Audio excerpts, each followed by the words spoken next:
Hello and welcome to the Cleveland Sports Bros podcast. I'm Matt alongside my brother Nick, who also happens to be a three-time published author who wrote the books 22 Games of Fame about the Indians' historic win streak in 2017, Career Numbers, and This Date in Cleveland Indians History. We're here to discuss all things Cleveland sports. Nick, how are you doing today? Great. Looking forward to get started. We'll be sure to talk plenty of Guardians as we go, but today we would be remiss if we didn't talk about all of the big storylines surrounding the Cleveland Browns. Nick, what do you have for us on that? Well, we know last Wednesday Baker Mayfield was officially traded to the Carolina Panthers, and it was only a matter of time, mostly due to the contract situation. The Browns had paid $10.5 million of Baker's contract. The Panthers paid $5 million, while Baker took a $3.5 million pay cut. And from my understanding as well, Baker can make that money back if he performs well above certain metrics that they gave him. Well, we all knew the trade was eventually going to come once the Watson news broke a few months ago, but it was just a matter of to which team and when and what the specifics would be exactly. So, I think I speak for most Browns fans, if not all, that, Baker had a lot of ups and downs, but we'll never forget the first playoff win that he brought this team in decades. So, on to a new chapter, another new chapter in the Browns quarterback room. And of course, there's a lot of drama surrounding that. We all know, of course, what Deshaun is accused of off the field. But for this podcast purposes, we're going to talk about what's on the field and the impact of that. So, Nick, can you just give us an update on where the Deshaun Watson situation stands with the NFL? Yeah, so we know that the paperwork on both sides of the claims were handed in to Judge Sue Robinson, and it could be a matter of weeks still before the NFL makes their decision. Cleveland could be going into week one with Deshaun Watson with a suspension of 6 to 8 games, potentially a full season, but as of now, it's really all still up in the air. So the Browns, as we know, signed Jacoby Brissett in the offseason. Presumably, he would be the starter if Deshaun was unable to play. Can you tell us about him? What should we be looking forward to him stepping in if need be? Yeah, so Brissett has had playing time last season with the Miami Dolphins. He played in 5 games, went 2-3, and had 4 touchdowns to 5 interceptions. But in his career, he has had a passer rating of 62% and 36 touchdowns and 17 interceptions. He's more of an even keel quarterback, doesn't like to take chances. So it'll most likely be relied on the running game and the defense to help the Browns move forward until they get their star quarterback back. The way you described it sounds a lot like I think the offense of the team was designed for when Baker was here, which may not make a lot of fans happy. I think some people who were more or less fans of Baker, more critical of Baker, are looking forward to having Brissett because it's a new face and they think that he can perform well. But I do want to be cautious about that just because his career quarterback rating, like you said, it's right around what Baker's was last season, even when Baker was hurt. So, hopefully there's upside and on a better roster with hopefully better offensive line. Brissett can perform well, but I think Browns fans should be cautiously optimistic because even when healthy, his numbers were pretty similar to when Baker was unhealthy, which is a bit scary, but hopefully you know, if he does need to play, he can meet our expectations. And you know, if he has to play for a long time, the Browns are probably going to rely on their running game, and you know, we'll definitely talk more about that. So thanks for that information, Nick. The next thing I want to talk about, still Browns related, is we're gonna play a little, well, not game, but we each have 3 players on offense and defense who we think will be impact players for the Browns this year. Players to, you know, that fans should keep an eye out, and players that we think will be critical to this team's success. You know, I think an obvious one would be Deshaun, but without knowing his status, we both agreed to leave him out of this. So, Nick, how about you go first? Who do you have on offense, the 3 players that the Browns fans should keep an eye out for? Well, we know that over the past couple of years, including Baker, the Browns wide receiver core, Jarvis Landry and Odell Beckham Jr., were viewed as what could have been a star part of the Browns offense. But now it's kind of hard to believe all 3 players are gone. So I looked at it as wide receiver to be kind of a hole in the Browns offense. But with the draft of David Bell, 99th overall, I look forward to watching him play. And he's not the deep threat that the Browns are hoping to get, but he's got great hands and he's got good feet to make the defense miss. And I think once Deshaun is available, he and Bell can have a bright future. Yeah, I think Bell's a really good pick. Fellow Boilermaker, so I watched a lot of him on TV. But he is, in my opinion, excellent. I think he is one of the best receivers in the draft. I think he was the 14th receiver picked. Somewhere up there. I don't know exactly, but I think he is dramatically undervalued, or at least was by NFL scouts. I know a reason for that was his 40 time at the combine was not great, but he has some of the best hands in that class. He's dynamic. I think that he has the potential to be a lot like Jarvis Landry.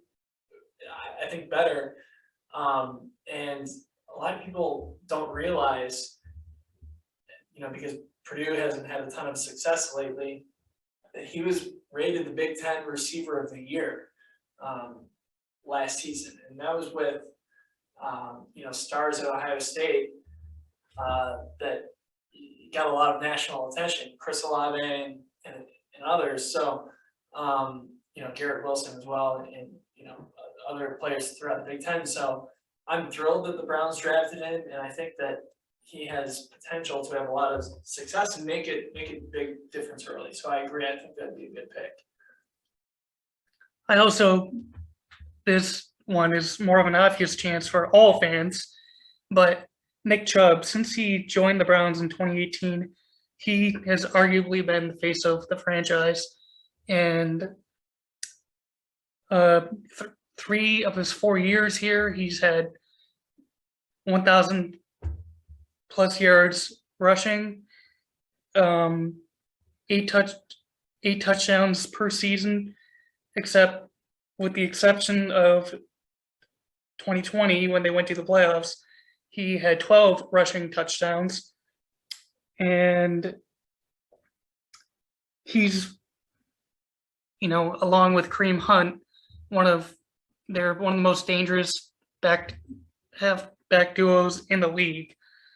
So yeah, I agree. You know, Nick Chubb is a fan favorite, of course.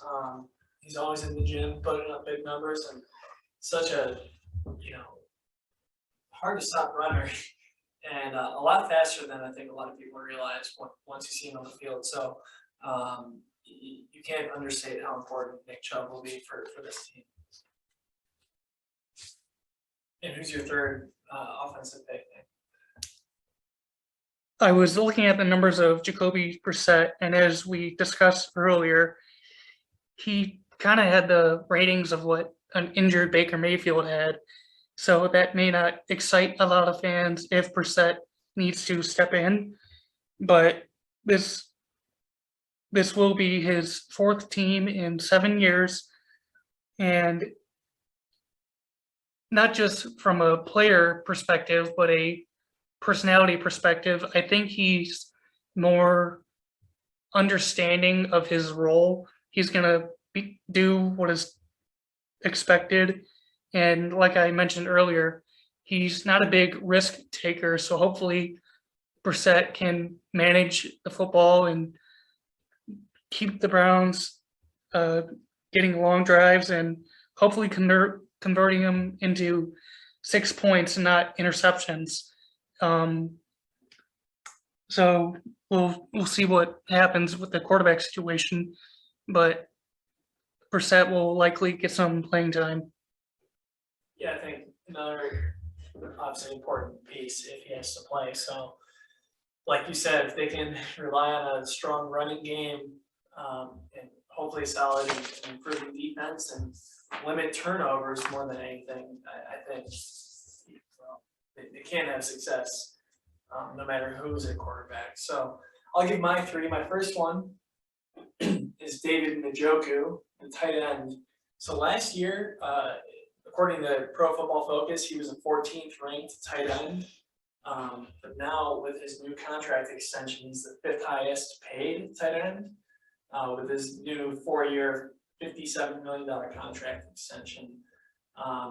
So there's a big difference there.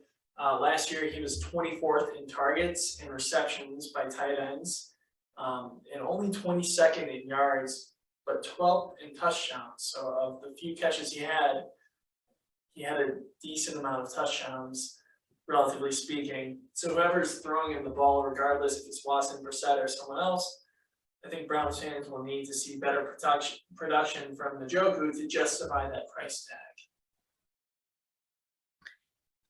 I agree, but I do have a lot of trust in David Njoku. We've seen him play over the years, and I actually believe they haven't given him enough chances. I do remember it was the road game against the Ravens. The Browns, I don't recall the score, but they came up short in a tight game when actually our defense forced 4 turnovers, and Baker had a touchdown pass to Njoku, and he caught it like in between near his knees. It was quite an impressive play, and we look forward to see him making more plays this season and in the future. Yeah, there's no doubt he's an amazing athlete with tons of potential. I remember when he was drafted, he talked about how he broke the high school record for high jump in Florida and would just put it 1 inch higher than whoever else could do it, and he would easily beat them. So we know that he has physical ability and talent, and I think with Austin Hooper being gone as well, he'll probably see some more playing time as well as more targets, regardless of who's throwing to him. So hopefully, I think all fans want to see him succeed because that means the offense will probably be doing better. Next, I have Kareem Hunt, the running back. So you had Nick Chubb. I think Kareem Hunt is definitely important as well. We know that Kareem has asked for a contract extension, and it's no secret the Browns have a crowded and talented running backs room. So Kareem will definitely, it doesn't seem like the Browns are in a hurry to extend him or pay him, but he'll definitely have to produce if he wants. We're not sure exactly what he's asking for, but he's going to have to produce on the field to justify that to the Browns front office. After only playing 8 games last season due to injury, it looks like they'll want to keep him around, and it'll be kind of a prove-it year going into the last year on his current contract. And personally, well, I think you'll agree that I want to see Nick Chubb and Kareem Hunt on the field at the same time. I know tons of Browns fans have thought the same. Kevin Stefanski has said that they would do that, and they did it very few times since Chubb and Hunt have been on the same team. It's kind of baffling to me, but hopefully, maybe they felt they were limited with Baker Mayfield, I don't know. But hopefully we can see Kareem Hunt and Chubb on the field at the same time, because we know that Kareem is a very dynamic pass receiver. And we saw that especially in Kansas City. I don't think that's changed or anything like that. So we know that if you can get him in space, he can really do damage to your defense. So I think he would be a huge impact player for the Browns. He needs to stay healthy, but he's certainly capable of doing so when he's on the field, especially if the Browns use him right. Yeah. You were thinking the same thing as me. I would love to see both running backs on the field together more often. I understand it can't play out like that all the time because you need to keep them healthy. You need to keep them fresh. I know we were talking about Hunt and Chubb, but like you said, their whole roster is loaded with running backs. They just drafted Jerome Ford, but also last year, and if they need to give their star running backs a little breathing, we can always rely on Dearness Johnson. Many fans have said Dearness alone. Most teams would love to have him as their starting running back. So they got quite a group to rely on, no matter who's playing quarterback. Yeah, I agree. Very loaded backfield. It'll be hard to get all three of them a lot of touches if they're all healthy, but I certainly think, like I said, we'd love to see two of them on the field at the same time, and hopefully Kareem and Nick Chubb can do that. But my third player I have on offense might come as a bit of a surprise, but I have Nick Harris, the center. The Browns released one of the best centers in football this offseason in J.C. Tretter, one of my favorite players. He was also the MLPA president, veteran. I think he's 31 years old though, and he kind of seems like a cap casualty as well. So the Browns, by releasing him, saved over $8 million against the cap. Again, PFF had Tretter rated as the 6th best center in the league. In some other metrics, people had him as the 2nd best center. Regardless, one of the highest rated centers in the league. He will certainly be missed on this roster. And definitely Nick Harris has big shoes to fill. So what I like about him and how I think he can hopefully step right in is apparently Nick put on 16 to 17 pounds of muscle this offseason. And we know the rest of the interior line on the Browns is solid with Bitonio and Tretter. So the Browns will need Nick Harris to step up big time to protect their passer and also in the running game as well. So really looking forward, Nick Harris needs to step right in, and they can't skip a beat on that offensive line with the departure of J.C. Tretter. All right, so we're going to move on to defense. Nick, do you want to get us started with your first of your 3 defensive players to look out for? Yeah, so Jeremiah Owusu-Koramoah, this will be his 2nd year linebacker. I remember when he was selected in the 2021 draft by Andrew Berry. He was viewed to go much higher. He lasted until the 2nd round. There were rumors that he had some medical issues. Thankfully, those did not appear to be true, but a lot of Browns fans see this as a steal.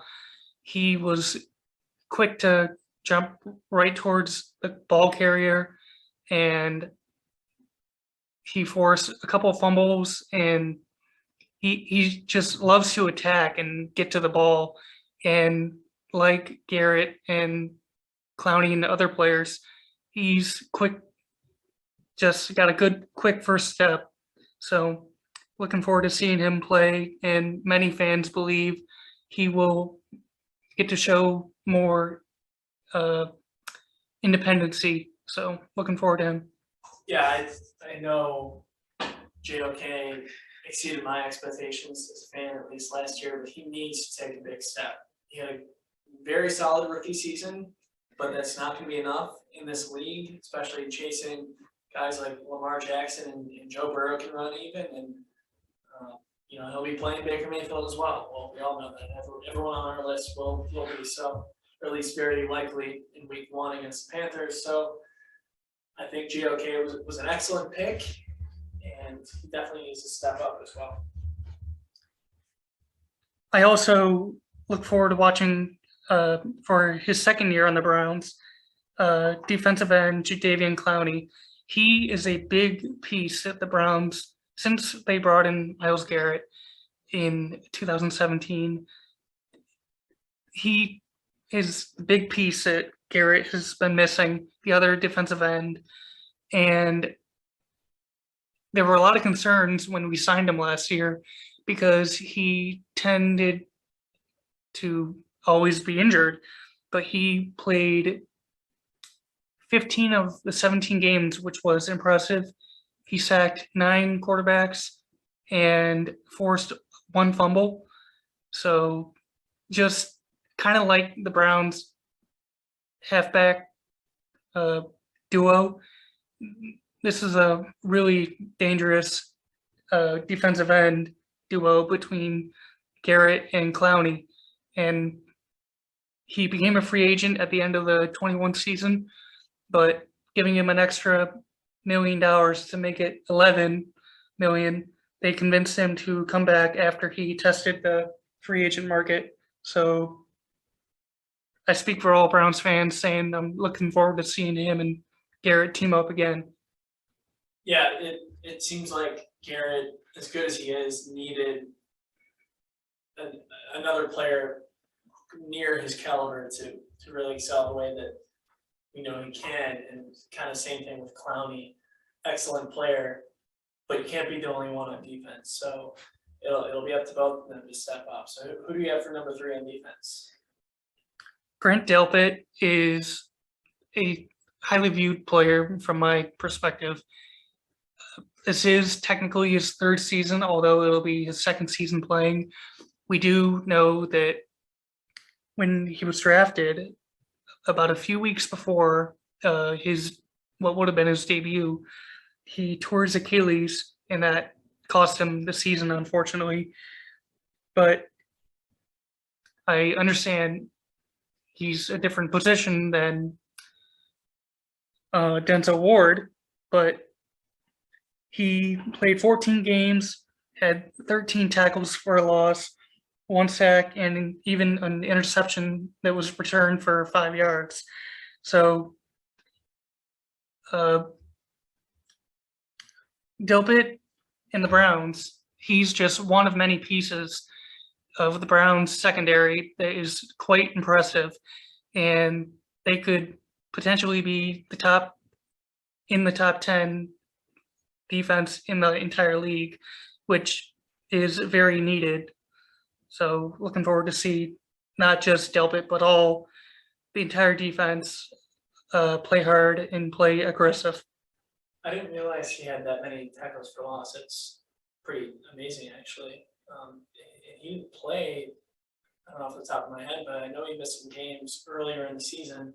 And if I'm recalling correctly, at least what stands out, his first kind of big play as a Brown was it Tyrod Taylor that he hit in the Houston game, or Yeah, or the other quarterback? But week 2. he caused a forced fumble, right? It was a big hit regardless. Sack fumble, so that was awesome. Watching Delpit his highlights after we drafted him, he was an amazing player at LSU. So I know the Achilles injury takes time, but hopefully he can definitely take another leap forward. That'd be awesome because the Browns will need him to do that. I think 3 great picks. For me, obviously the first one, and you easily could have picked him too, was Myles Garrett. A lot like Jadeveon Clowney, he's definitely a force to be reckoned with. I think he's the heart and soul of the Browns defense. Last year, he was 2nd in the league in sacks with 18, so over 1 per game on average.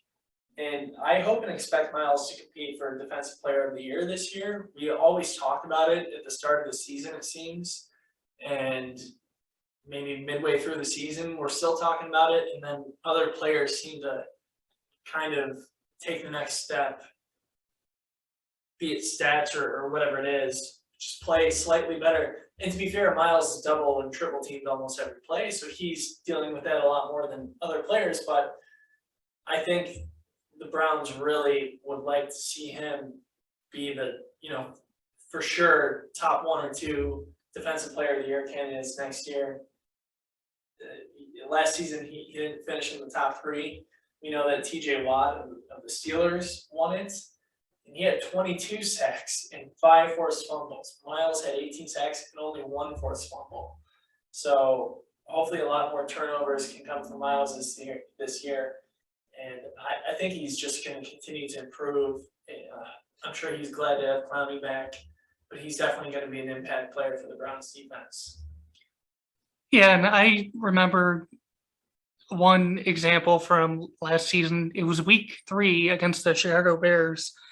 I don't know exactly what was said in the meeting rooms, but with his team, he basically told the defense, "Hey, we need to step up and play better." And he obviously got the point across, because in the game, I believe they were playing Justin Field, his at least debut against the Browns.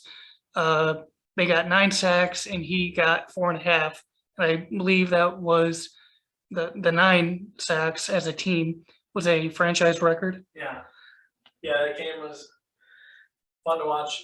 Well, sort of defensively as a Browns fan, it was unfortunately a struggle on offense, and we all know that's when Baker hurt his shoulder. Which who knows what the team would look like if that play never happened. But yeah, definitely Myles Garrett is going to have a huge season. My next player I have is Denzel Ward, another fan favorite. After signing a new contract, Denzel definitely needs to prove that he can remain on the field consistently. He only missed 1 game due to injury last year, so that was a definite improvement from his previous 2 seasons. But the Browns will need to see him do the same thing again this year, play 15, 16, 17 games, hopefully more in the playoffs, if we really want to excel. So I'm keeping an eye on Denzel Ward to take the next step in his career as well, because he's still young, but definitely going to be a leader on defense. And you mentioned about Denzel's capability. I'd like to see him be more aggressive in the passing. I think he could be more of a threat to take away footballs, not just via interception, but strip it if a reception is made by the opposing team. And he's known for making big plays. We've seen him do it before. And as I mentioned, the Browns are full of stars on the really both sides, but defensive side of the ball. And their defense between Denzel, Ward, Clowney, Garrett, and players like John Johnson, can't forget about him. This will be his 2nd year with the Browns. I think now that they have played a full season together, we saw him really take a leap, really mid to last part of 2021. I think now that it'll be a full year, they're gonna hit the ground running week 1 to week 17 and then some. Yeah, I agree. Hopefully. So my 3rd player is going to be Greg Newsome, another cornerback. We know it's a passing league, so corners and defensive end and other rushers like you said, Clowney are obviously important. But I think Newsome, another Big Ten guy. Keep mentioning a lot of Big Ten guys, it seems. Newsome, was a rookie last year, and he was ranked again by PFF the 32nd best cornerback. So that doesn't necessarily jump out, but he was the number 2 ranked rookie of all cornerbacks. So very good numbers. We all saw when he was on the field. It was kind of he passed the eye test, meaning we knew he was a good player. We could tell teams didn't want to throw toward him. When they did, he would break up a lot of passes. But he's definitely going to have to take a big step. I think the Browns, Joe Woods is going to ask a lot of him. to also be a leader on that defense, because when he and Ward are on the field at the same time, they're gonna cause a lot of problems for opposing quarterbacks.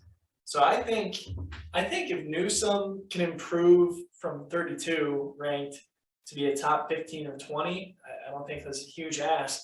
And if Denzel can solidify himself in the top 10, because by some numbers he was ranked 11, some closer to 15. If they can both just make those improvements in terms of their overall stats, I think that'll go a long way. And the Browns, as you mentioned, their defense was really solid towards the end of the year. It kind of off to a slow start, but it was a newer system, a lot of new players, overall complete position groups. They ended the season with the 13th ranked defense. However, they forced very few turnovers. The Browns' turnover differential was -3. So they forced three fewer turnovers than what they turn over on offense. And that's a pretty abysmal number. So we'd like to see that positive. I'd like to see that +10, or closer to +10 at least, definitely positive territory. If the Browns, as with every team, can be healthy, relatively speaking, force more turnovers, from Miles, Denzel, Clowney, Ward, or I already said Ward, Newsome, JLK, all the players we talked about, and everyone else on this roster create turnovers, that'll just put the Browns offense, what should be an explosive offense, in better position. And that's something they just did not do enough last year. So I think all those players are going to be critical to the team's success. Anything else to add on that? Yeah, and I know it's what everyone talks about, but getting takeaways is going to be a real big key for the Browns this season. Like you said, we were -3 in that category, but especially if they're not going to have Watson to start the season, it would be great if they could really help Brissett out a lot by getting him more possessions and getting the football in positive territory beyond our own midfield yard line. That way you could have a smaller field to work with, and hopefully if and when those chances do come, we can turn that into 6 points more often than 3. Yeah, totally agree. So anything else said for the Browns? I think we've covered them enough. I know I said we'll touch on the Guardians as unfortunately, we're kind of hitting a summer lull with this team. A lot of young players, a lot to look forward to, I think, in the future. And we'll talk about, them a little bit more in the next episode, of course, and throughout the summer. And hopefully they can win some more games win some more games in the near future, because they had a nice little streak going in the positive direction, and now it's just kind of been falling apart for the most part. But there's a lot to look forward to with that team. Nick, anything you want to add with them? Yeah, it's been kind of a cold stretch. They won 2 of their last 7 on, their own homestand, and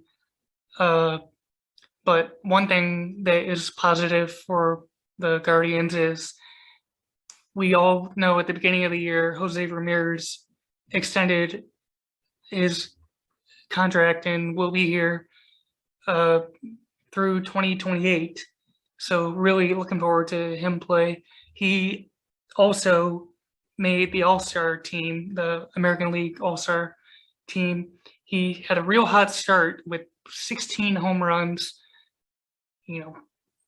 14 doubles, and he kind of cooled off in the last month, but we're still rooting him on, as we are the entire team. So we'll see what they can do. They got a lot of young talent, and they could take a big step mid to the end of the season, and hopefully for more seasons to come.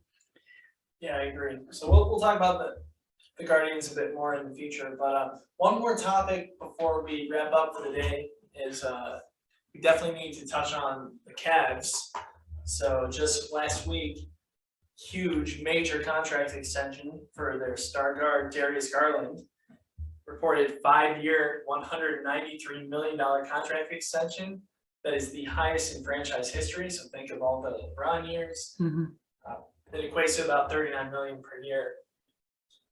So Garland was 18th in scoring last year in the entire NBA with 21.7 points per game, and 6th in assists with 8.6, which I think is fantastic. And we'll see if adding Ochai Agbaji with 14th overall pick in the draft can help Darius improve even more next season.